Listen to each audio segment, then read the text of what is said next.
Hey, hey, hey, lived family. How's everybody doing? I hope y'all are all well. We are in 2026. Can you believe it? And entering into season three. Thank you all for the comments, the support, the feedback, the ideas. I am soaking it all in. I'm thankful for a new season of beginnings, of interesting conversations. So, for our first episode of season three, I wanted to get really into this idea of a beginning again.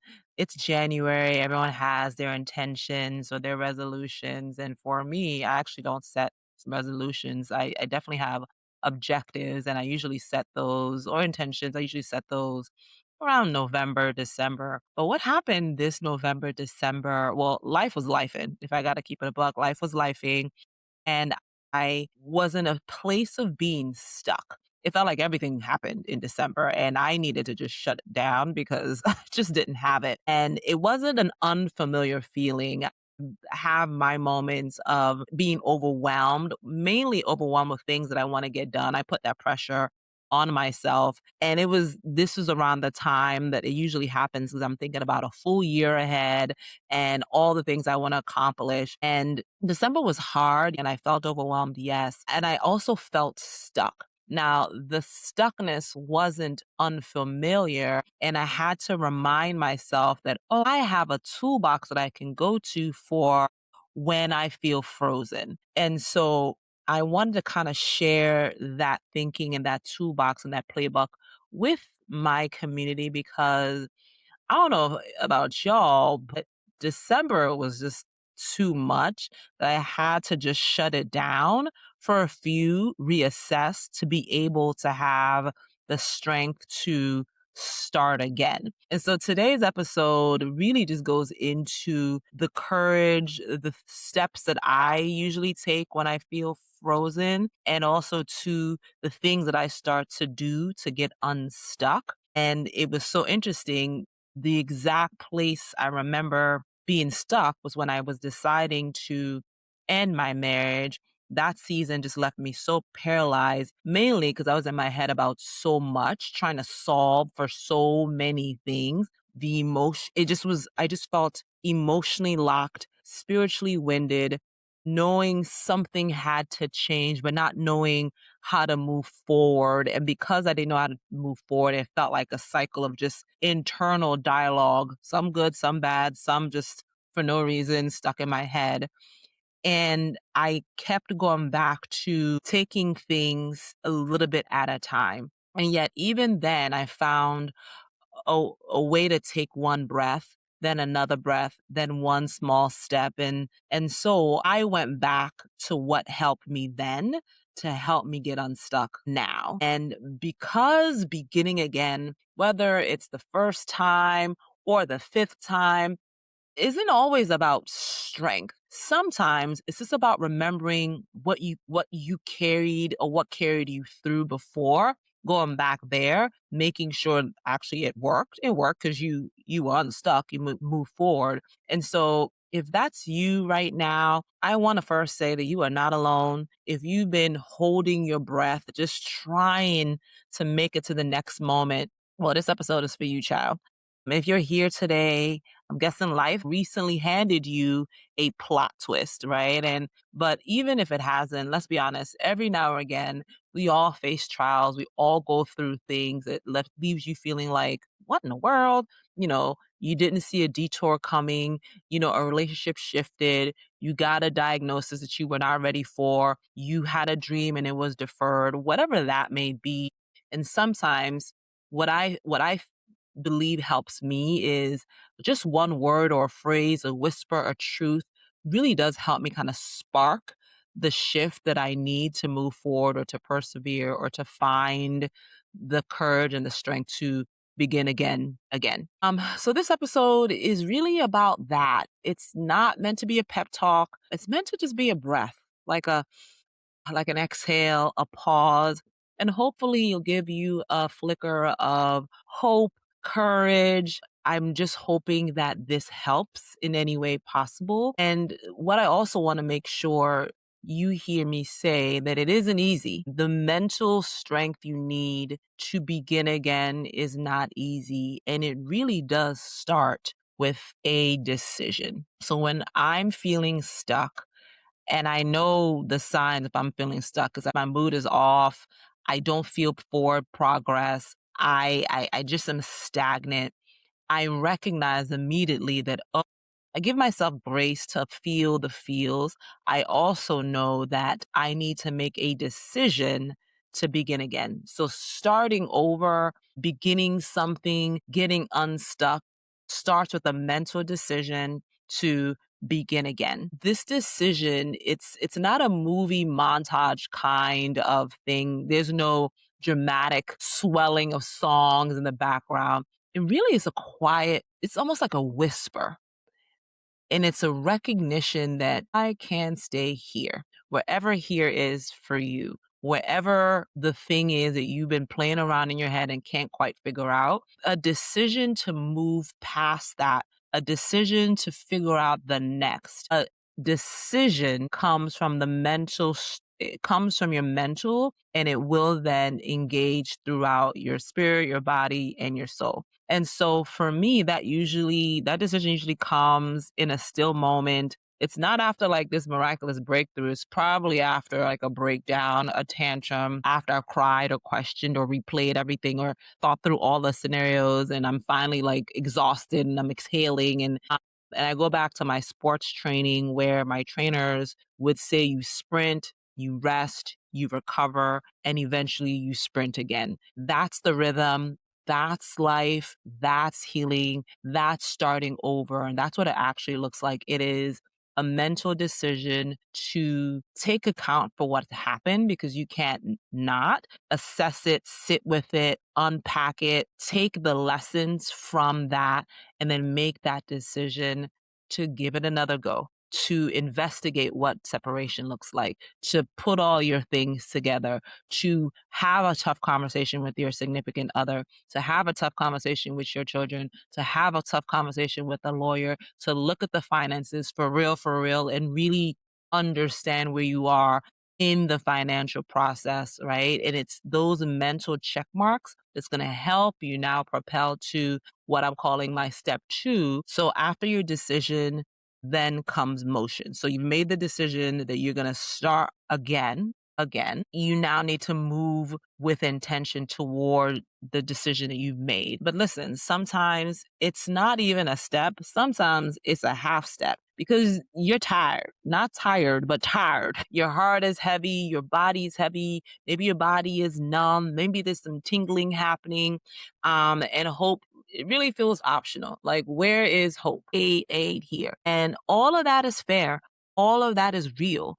All of that signals that what I'm feeling is an honest reaction to something that's been in my mind or something, a trigger of some sort, right? And all of that is okay. And so some days, all I've got is a shower and I got to keep it 100. Like sometimes it doesn't feel like I can make it out of bed. And so the decision is okay, get out of bed, be grateful that you can get out of bed, take a shower, pull yourself together to just start your day. I don't put too much on my plate. I just make that one decision to move forward and gather myself.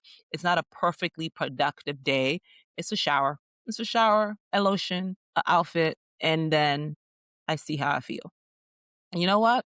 I consider that a win. It's a win for me. And sometimes it's like, okay, I showered, I sit and I journal out what I'm feeling. Sometimes you just have to get it out. Sometimes you have to get what's in your head out. That helps with, the decision, the motion, the writing out the things that are causing you to feel stuck.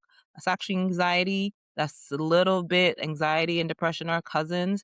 Getting it out of your system is actually very helpful. And so if you're not a journaler, I feel you maybe record it out, like audio record it or video record it, something just to get it out of your head so it's out of your system. That also is a win, right? It is motion. If you cried in the car, but you still made it to work, girl, congratulations, it's a win.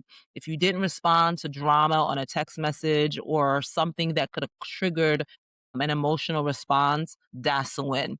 If you said, I am not okay out loud to someone who's asked you, hey, how are you?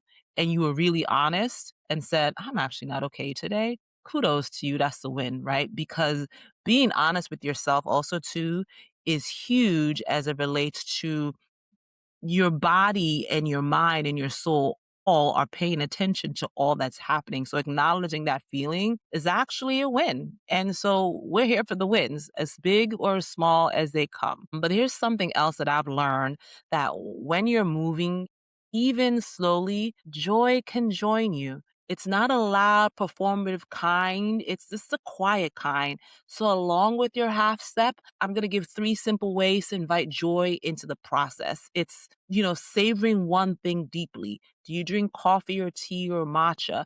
Do you savor that and take that in? Do you invite sunlight into your window? Do you watch a funny stint on social or on TikTok? Do you have a favorite scent in the shower? Do you have a favorite soap? Do you have a favorite lotion? Right?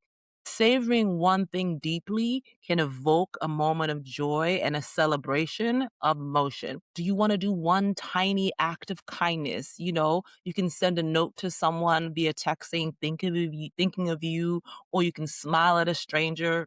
Be careful out here with a stranger smile. Or do you want to show yourself some grace again?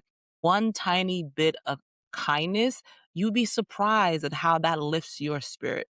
The other thing that I like to do sometimes is to pause for what moves you.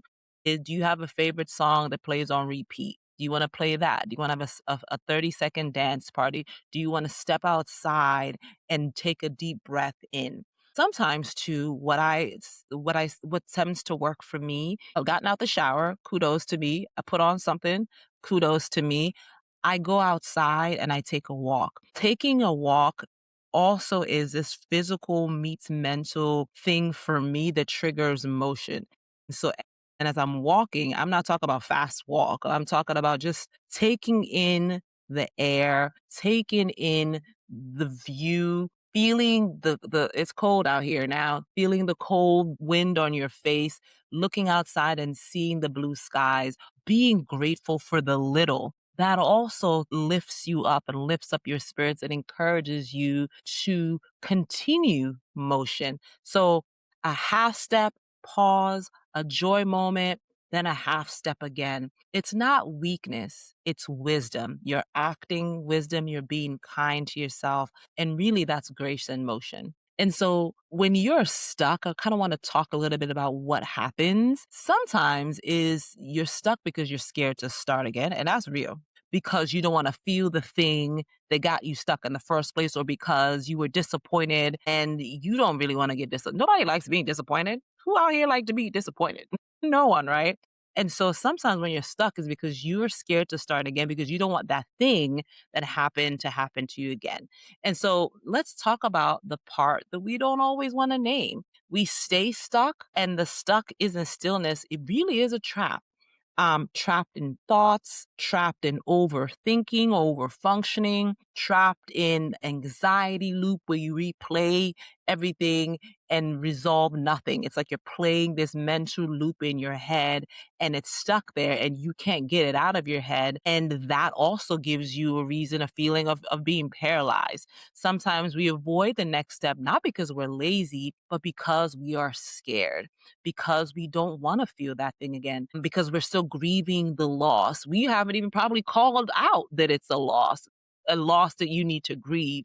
And your body knows that you need to grieve. And that's why you're feeling this funk, is because you haven't gotten out, or you haven't acknowledged that you're scared. You haven't acknowledged that you need to grieve. And if you haven't faced that truth, tonight, to thine own self be true. You got to be able to face the truth and call it what it is. But this hit me hard, and I was listening to a podcast.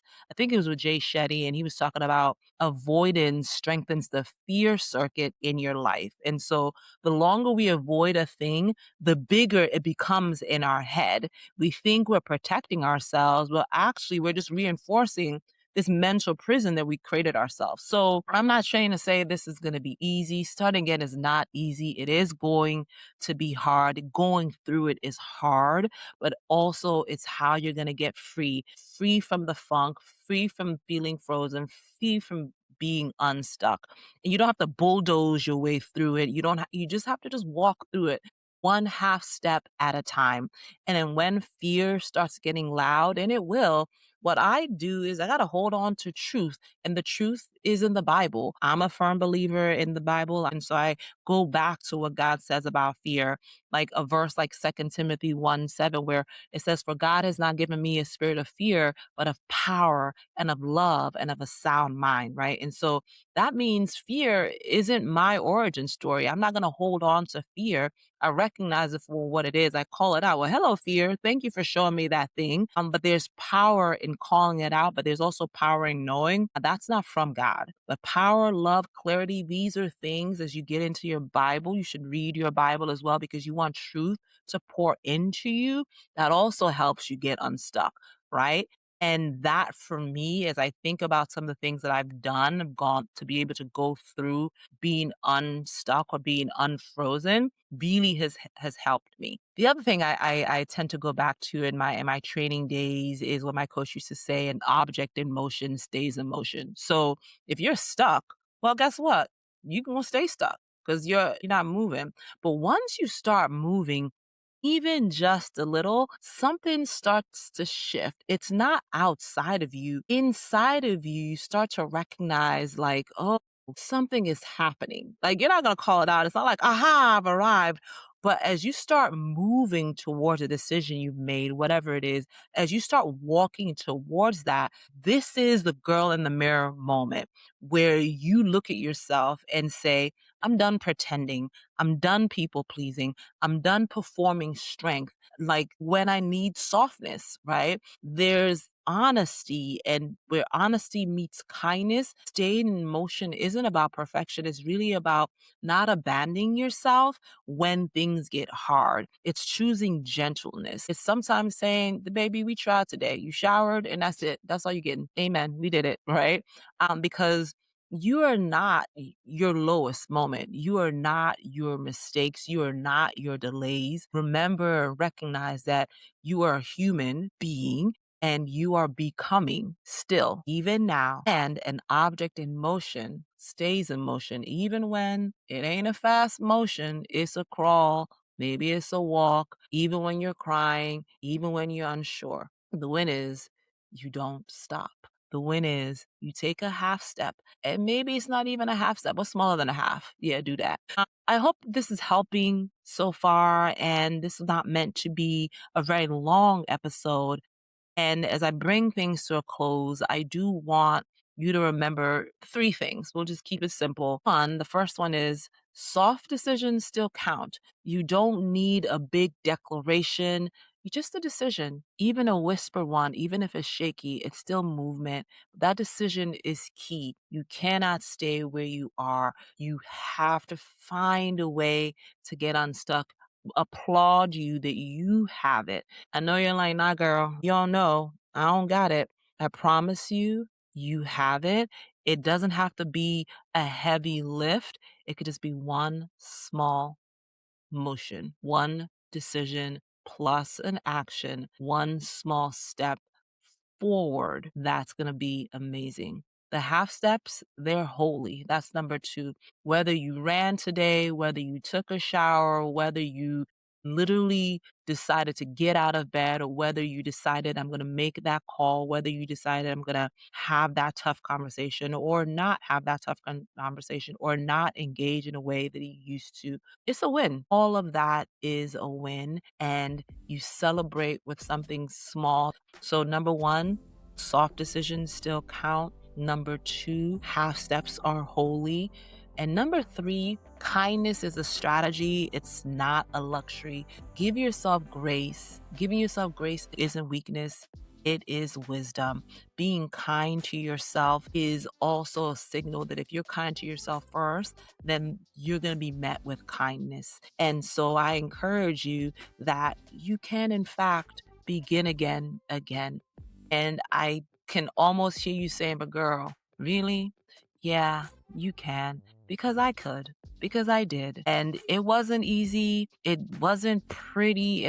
Child was ugly. But as soon as I started taking one step, I started feeling a little better. I took another step, just one foot in front of the other. And before you know it, you're going to look up and you're going to see how far you've come and you're going to be encouraged to continue forward. And so for 2026, I wish you, my community, nothing but love, joy, happiness, health, prosperity. And I look forward to seeing y'all, whether it's on the socials or whether it's in a real life moment.